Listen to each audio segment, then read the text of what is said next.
तो सब यही रखे जाइए, ठीक है। हाँ, बोलिए गोविंद भगवान की, संत भगवान की। हरिहर क्षेत्र के किनारे बैठे व्यास नंदन सुखदेव जी समझा करके बोले, ही उत्तरामंडल परीक्षक, याद रखना मेरे भक्त श्रोताओं, शिकायतें उग्रसेन के पास में आती हैं। एक समय की बात है, सभा लगी हुई है, उसमें से खड़ा हो गया, जवाब दिया, महाराज किसी के घर की बात हुई तो हम बताएं, पर अपने घर की बात है हम कैसे बताएं। जवाब दिया, क्या हुआ? एक तुम्हारा जो पुत्र कंस है ये बहुत उपद्रव मचा रहा है। क्या उपद्रव मचा रहा है? जवाब दिया, किसी का हाथ तोड़ता है, किसी का पैर तोड़ता है, ऐसे उपद्रव मचा रहा है। तो मंत्री से कहा, हमारे बालक को बुला के लाओ। भोजराज कंस को बुलाया गया, कंस आया, जवाब दिया है। उग्रसेन बोले हैं, रुके कंस, तुम क्यों दम दे रहे हो, क्यों उपद्रव मचा रहे हो? हाँ, एक टांग तोड़ दी, एक आंख तोड़ी। आज के बाद में अगर शिकायतें अगर आ गई तो हमसे बुरा कोई नहीं होगा, समझ गए? जब शेर जंगल को उजाड़ेगा तो अपना शरीर क्यों छुपाएगा? राजा प्रजा को सताएगा, कोई बेचारी प्रजा जाएगी कहां? आज के बाद कोई शिकायत तुम्हारी हमारे पास में नहीं आनी चाहिए। कंस बोला, पिताजी शिकायतें छोटी मोटी तो आती रही, बाप पे पाबंदी तो नहीं लगाए सकते कि क्या? जवाब दिया, हमसे कंस कहते हैं, जवाब दिया हमसे जमान लाओ। पिताजी बैठे रहो ना, उठा कर फेंक देंगे। वैसे भी उम्र बूढ़ी हो गई, उम्र के साथ में तुम्हारी बुद्धि भी बूढ़ी हो गई, तुम्हें बुद्धि नहीं है, कैसे शासन चलाया जाता है? ज्यादा करोगे उठा करके फेंक देंगे। जवाब दिया, कंस के पास दो चार खड़े रहे, और हकीकत ये बात है, बड़े घराना को लला हुए तो दो चार उनके पीछे पीछे लगी रहा था, तमाकू बीड़ी को हिल होता, तो बड़े घराना को लला तो भैया, तो दो चार लगे संग बाई जैसे रहे। जवाब दिया है, हमारे पूरे बाप को उठाओ और जेल खाने में डाल दो।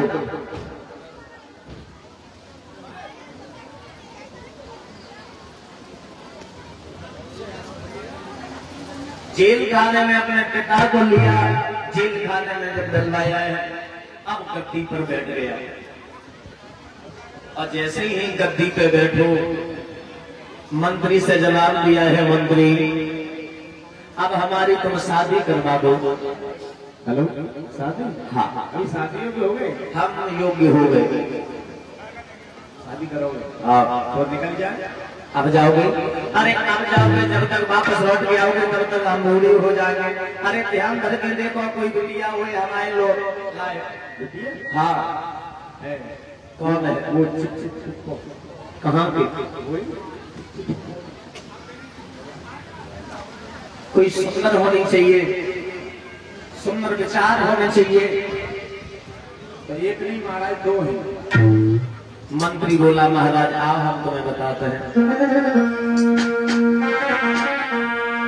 कि दोनों चंद्रवदन उजियारी,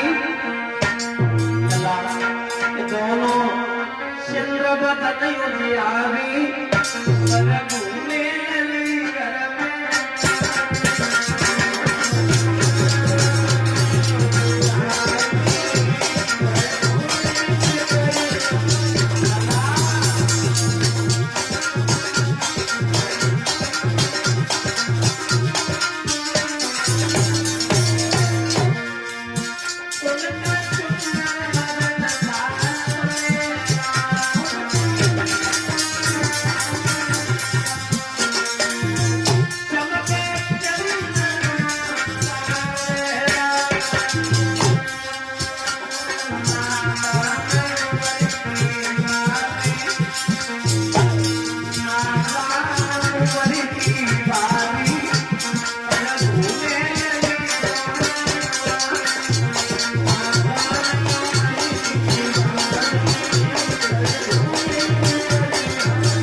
किया एक नहीं है, दो लड़की है, बहुत सुंदर है।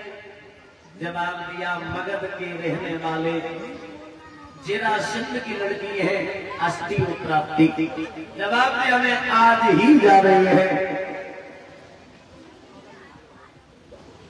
जैसे ही कंस पहुंचा है मगध देश में, जरासंध से कहा है, जवाब दिया महाराज हमने ये सुना है तुम्हारे घर में जवान लड़की है। सही सुना है महाराज। हमने ये भी सुना है आप शादी भी करना चाहते हो, लड़कियां आए तो शादी तो करेंगे महाराज। तो हम तुम्हारी बेटियों के साथ में हम शादी करने के लिए आए हैं। ऐसे थोड़ी शादी हो जाएगी, शादी करने आए। फिर कैसे शादी होगी? हमारी एक शर्त है। क्या शर्त है? पास में केवलिया पीड़ नाम का हाथी, उस हाथी से आपको युद्ध करना पड़ेगा। फिर लड़ाई में जीत जाओगे, शादी पक्की, मारे गए तो तुम जानो। पक्की? अगर हमने हाथी को हरा दिया तो शादी पक्की? पक्की? तो तुम ढीलो, तो ढीलो। इधर से हाथी, इधर से कंस, भागो भौंका भैया। अरे कंस राज हाथी में मेरे छठ के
मगध के रहने वाले जरासंध की लड़की थी अस्थि प्राप्ति।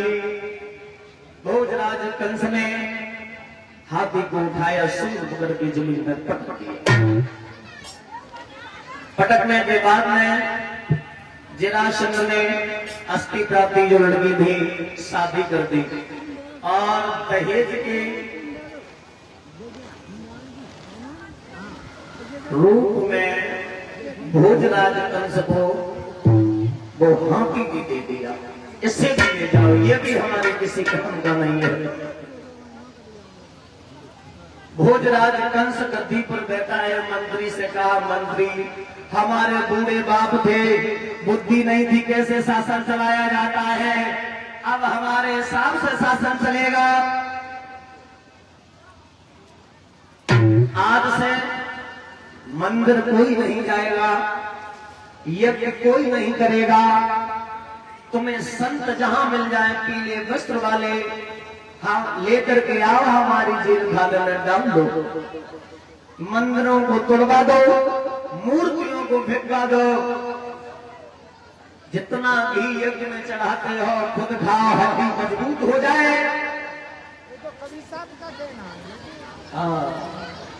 जवाब दिया हमारा शासन ऐसे ही चलेगा। अब गद्दी पर बैठा हुआ है भोजराज कंस।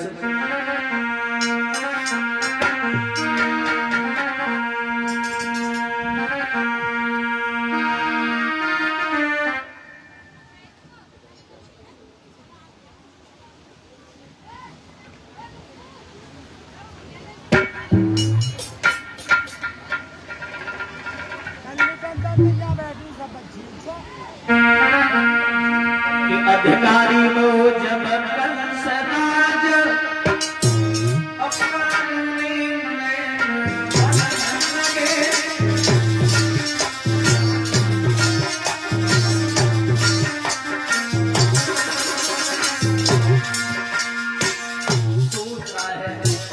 ऐलान कर दिया शासन चलेगा तो हमारे हिसाब से शासन चलेगा। मेरे बूढ़े बाप थे, बुद्धि नहीं थी, कैसे चलाया जाता है। अधिकारी बहुत कंस राज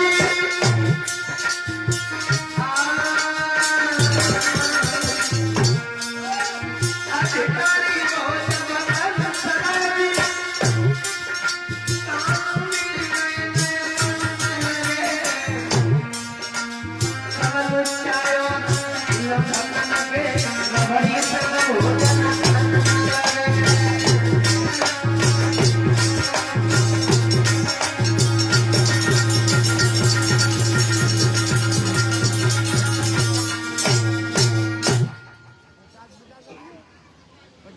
गद्दी पर बैठा है, अपने हिसाब से शासन को चला रहा है।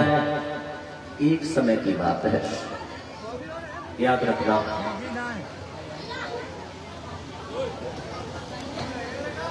गद्दी पर बैठा है, सोच रहा है कि हमारे मित्र जो है वसुदेव से भेंट नहीं हुई, बहुत समय हो गया। अब कुछ क्षण के बाद में कि आपके पास में बटेश्वर है, यही बटेश्वर के पास में सौरीपुर गांव है। सौरीपुर गांव के ही रहने वाले सूरसेन के पुत्र वसुदेव मथुरा गए थे भोजराज कंस से मिलने के लिए।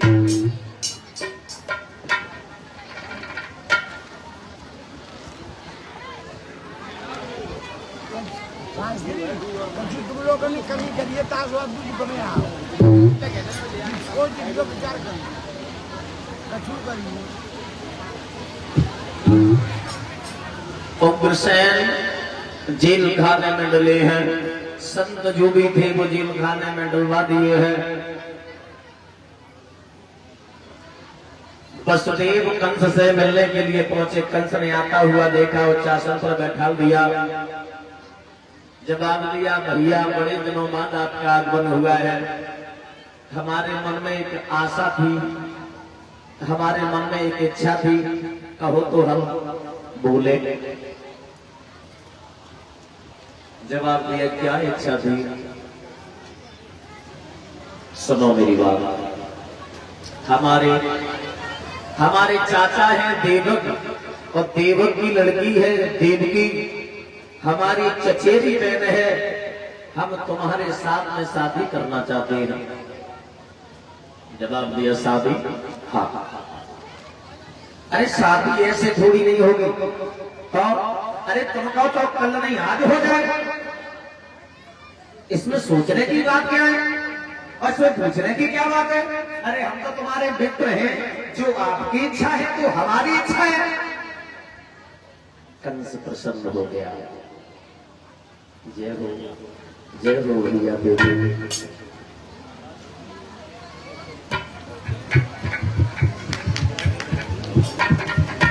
और ये करगापुर से आई हुई है भाई।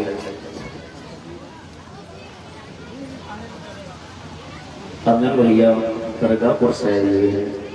नोटों का हार प्रदान कर रहे, भगवान घर में सुख शांति प्रदान होती है, के भंडार रहते हैं, समाज में सम्मान होता है। बोलिए गोविंद भगवान की। आप ताली बजा करके कीर्तन हो जाए। इसके बाद में वो बोई जाके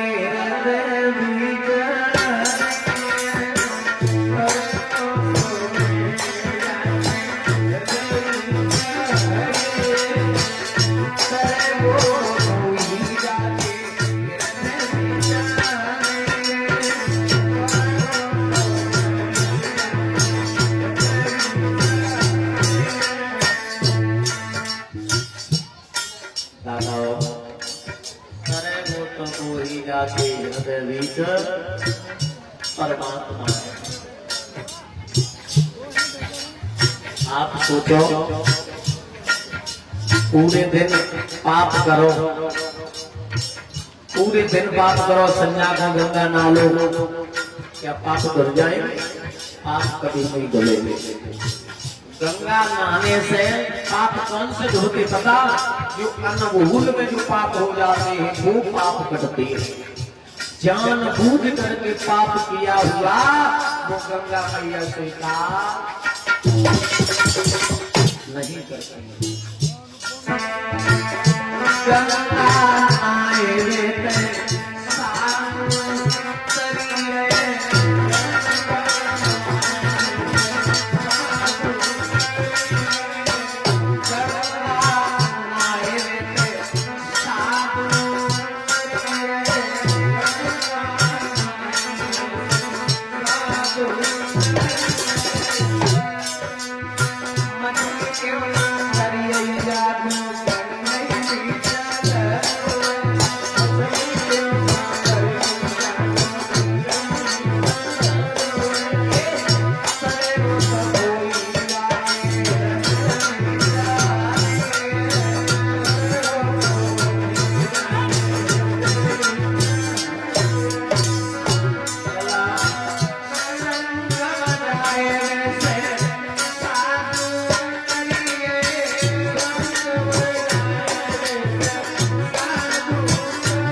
वो ही जाके हृदय बीच हरे है।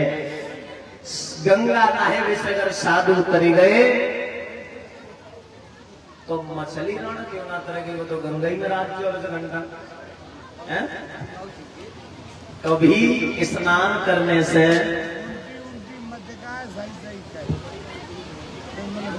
बिल्कुल नहीं तरते हैं, वो तरते हैं जो अनभूल में पाप हो जाते हैं, वो मैया गंगा मैया अपने अंदर समाहित कर देती है। बोलिए गोविंद भगवान की। आप वही ध्यान में जहां प्रसंग चल रहा था, हरिहर क्षेत्र के किनारे बैठे व्यास नंदन सुखदेव जी समझा करके बोले, हे उत्तरानंदन परीक्षक, जिस समय शादी के लिए तैयार हुए हैं वसुदेव, दुल्हन बनाया है देवकी को, दूल्हा बने हैं वसुदेव, जो भी रस्में होती हैं वो रस्में पूरी हुई, और रस्में शादी की होने के बाद में जब विदा की बारी आई, विदा की बारी पहले बताते हैं बहनें बेटियां बहुत रोतियां थी, बहुत इतनी रोतियां थी, बनाए चौथी होती है, चौथी चली आती थी तो वह रोती आती थी, घर तक आ जाती तब शांत होती, और घर ससुराल जाती आती 2-3 दिन रोटी नहीं खाती है।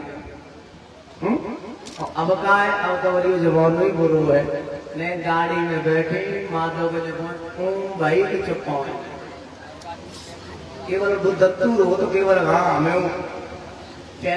अब जो दत्तूर है पहले दुख था, क्यों दुख था कि अपने छुड़ते थे तब बहुत बड़ा दुख था, क्योंकि भाइयों के लिए माँ भी पास में है, पिता भी पास में है, परिवार भी पास में है, गांव भी पास में है, जमीन भी पास में है, हर चीज है भाइयों के लिए। और बहनों के लिए क्या है? कुछ नहीं। जन्म कहीं अंत लेती है, मरण कहीं अंत होता है। क्या किस्मत रची है भगवान बहनों की, बेटियों की।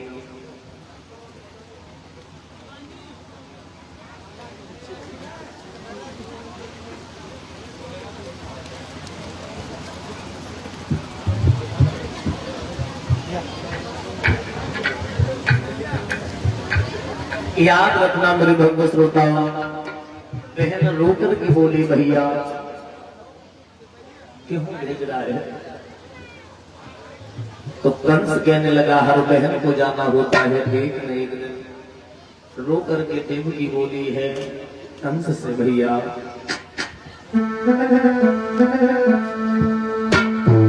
कि भैया ने मेरी जनमन रिया, भैया भैया ने मेरी जनमन रिया आए गए और छोड़ा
भैया।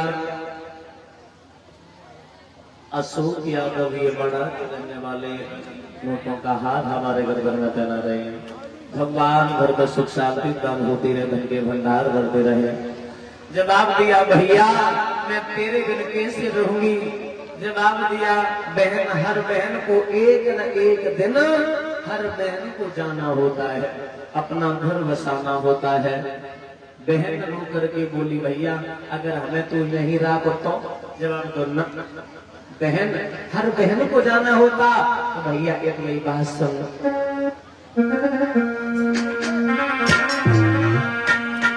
काय पठैरो विदेश भैया, काय पठैरो विदेश भैया।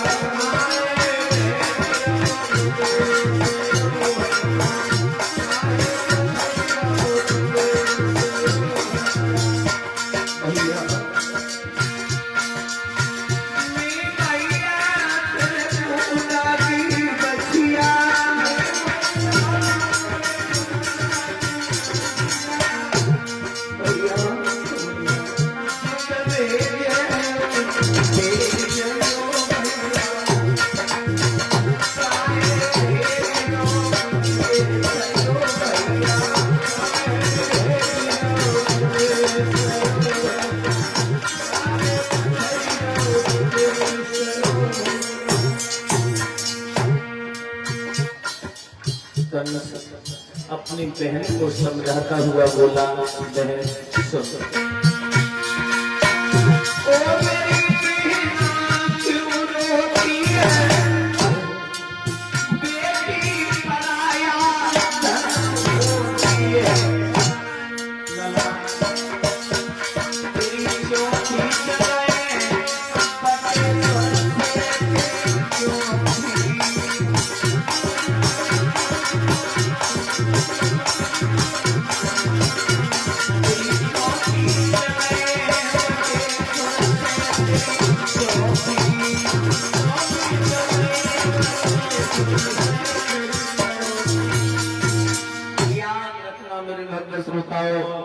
बहुत समझाया, समझाने के बाद में रथ में बैठा दिया। दादाओ ध्यान देना, कहां सुख था, सुख की घड़ी थी, सुख था दुख परिवर्तन हो गया, सुख दुख में परिवर्तन हो गया। वो कैसे हुआ? क्योंकि जो भगवान को मंजूर होता है बस वो ही होके रहता है। और खुशी के साथ में अपनी बहन की विदा कर रहा था। जैसे ये देवताओं ने देखा तो गजब हो गया। क्या हुआ भैया? देखो कि रथ में देवकी आई गई है, अब पीछे से रसाए चला, आगे पीछे कंसराज वसुदेव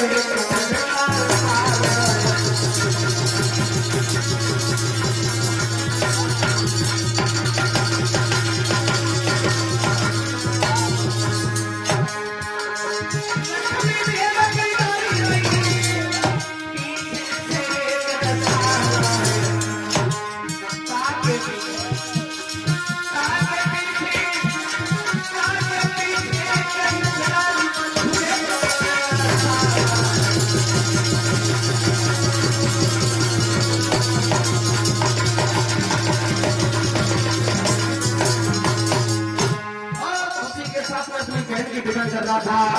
कहते होनी होकर की रहती है। देवताओं ने देखा बहुत खुशी के साथ में तू अपनी बहन की सगाई कर रहा है। अब तुझे पता नहीं है, आकाशवाणी करने लगे।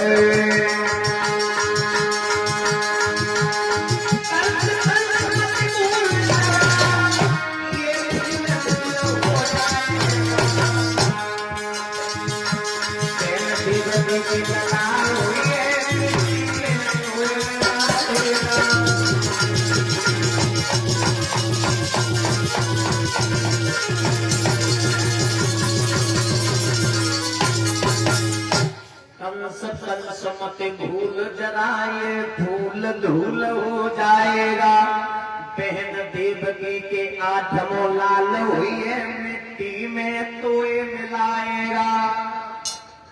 आकाशवाणी की विद्यु आकाशवाणी करने के बाद बहन के केस पकड़ी, रथ से नीचे पटक दिया।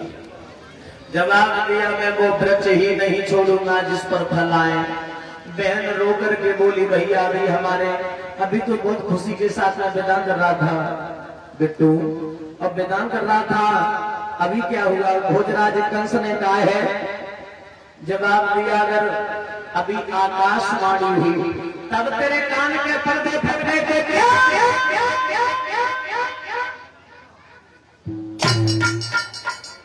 जो इतने शब्द कहे बहन रो की बोली, भैया हमने तो बोली थी भैया वो क्यों भेज रहे हो? तू ही भैया मेरी विदा कर रहे हो और तू ही भैया वो महादेव क्यों आए रहो? बहन रोई भी बोली है, भैया अरे किरण कोई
मैं तेरे बिन में कैसे रह सकती हूँ।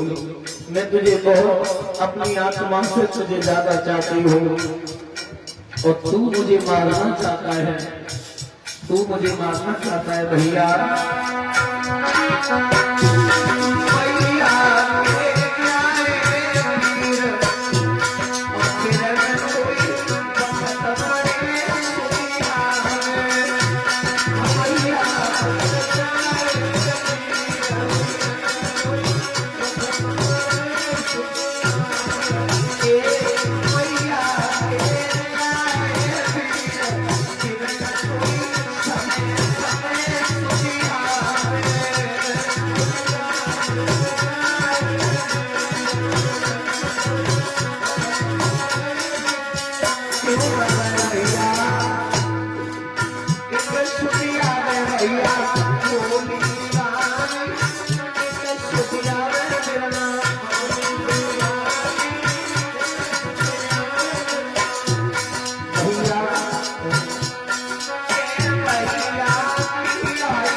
तेरी बहन नहीं रह सकती है भैया। भैया मेरा दशहरा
वो देवकी रोती रही, चिल्लाती रही, पर उसको कंस को दया नहीं आई।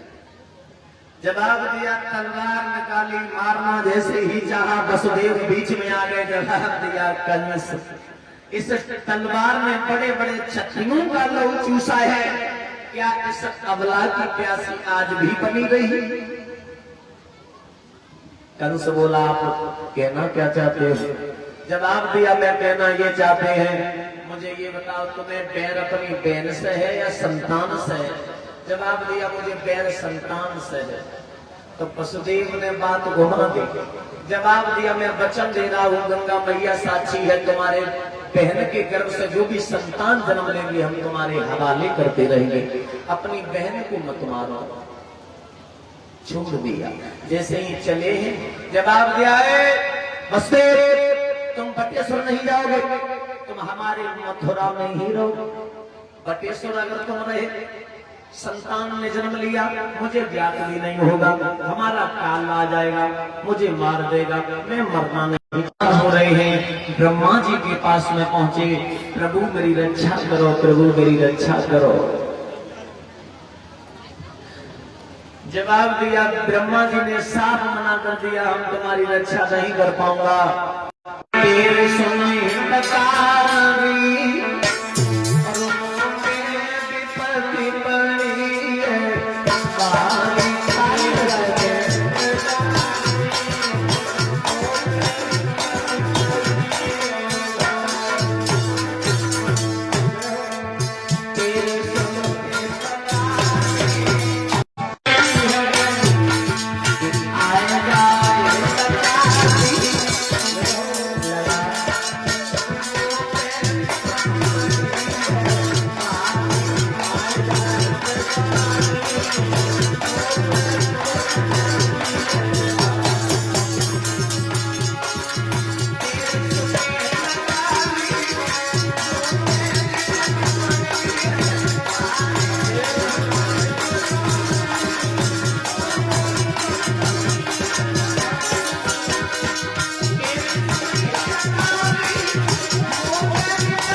जाओ घूम कर रखो याद भी रूप आऊंगा यद बदस में बन के याद बहू।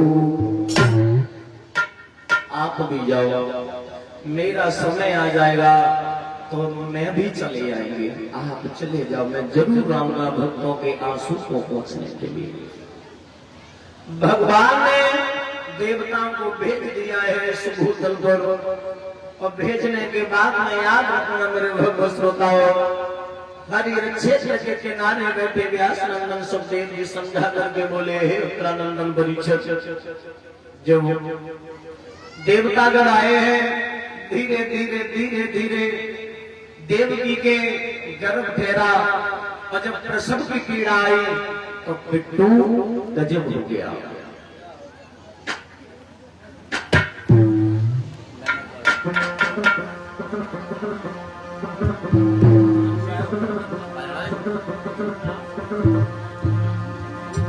जाती आवाज बढ़ाए ना, बढ़ावे के लोग कहते कि छोड़ दिया। प्रथम बालक ने जन्म लिया है। जाती आवाज बढ़ा।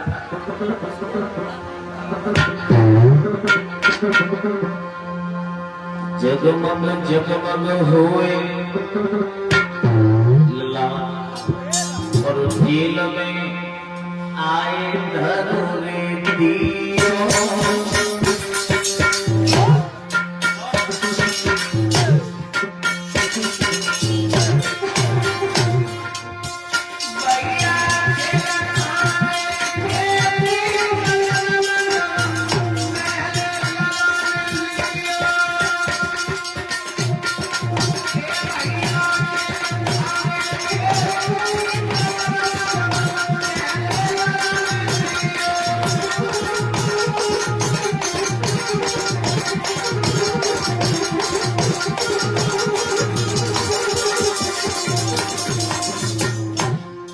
प्रथम बालक का जन्म हुआ देवकी मैया।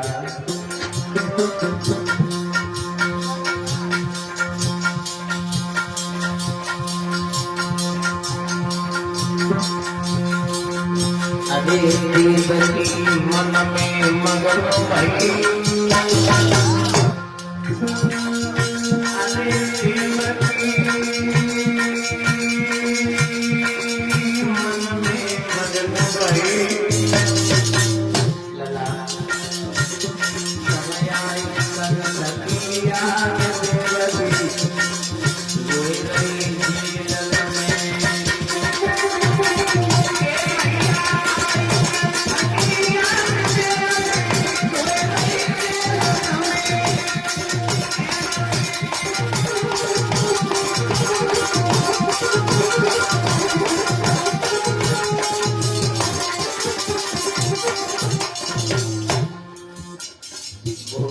चंद्र की याद आ गई, मैं मर जाऊंगी, मैं मर जाऊंगी, अपने लाला को मैं मरने नहीं दूंगी, मैं कैसे अपने लाला को मरने दूंगी।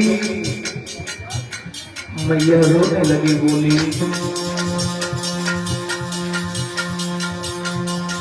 अरे लाला में मर जाऊंगी, अरे लाला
मेरी नजर नाम रउआ के जमानो नैया।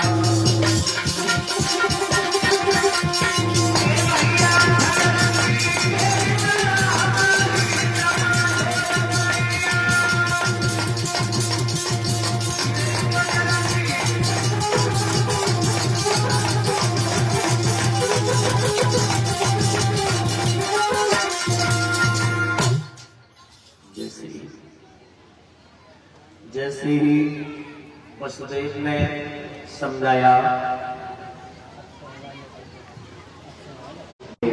जैसे ही इतने शब्द कहे हैं, बहन रो करके बोली, ऐसा न करो स्वामी।